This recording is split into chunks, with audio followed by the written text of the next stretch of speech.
আজ 14ই ফেব্রুয়ারি উপলক্ষে নড়াইলের ঐতিহ্যবাহী জায়গা বাধাঘাটে গিয়েছিলাম ঘুরতে। সেখানে যেয়ে দেখি এক কাপল ফটো তুলছে, আর যে ফটোগ্রাফার সে হচ্ছে নোবেল বিজয়ী।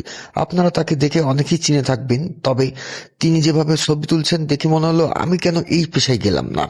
কিন্তু ভাই, আমার কাছে সব থেকে ভালো লেগেছে এই নবদম্পতি হয়তো কিছুদিন আগেই তাদের বিয়ে হয়েছে, তবে তাদের ভিতরের যে ভালোবাসা আর ফুল দেওয়ার স্টাইল, উভয় দেখে বুঝতে পারছেন কি ভালোবাসা, ও মা ট্রু লাভ। তারপর দেখি ফটোগ্রাফার তাদেরকে বিভিন্ন রকম ইন্টারাকশন দিচ্ছে এবং যেভাবে বলছে তারা সেভাবেই দাঁড়াচ্ছে, পোজ দিচ্ছে।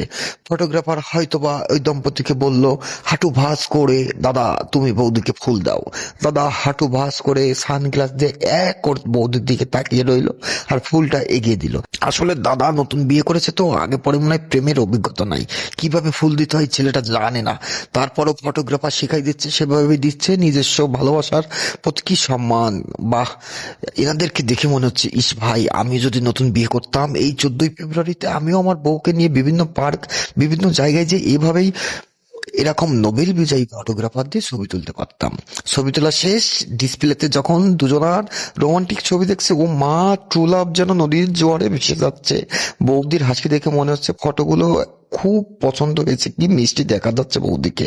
আর দাদা তো চোখ বুলিয়েই কুল পাচ্ছে না, ভাবছে ও মা, এমন বউ যেন আমার কপালেই জুটেছে।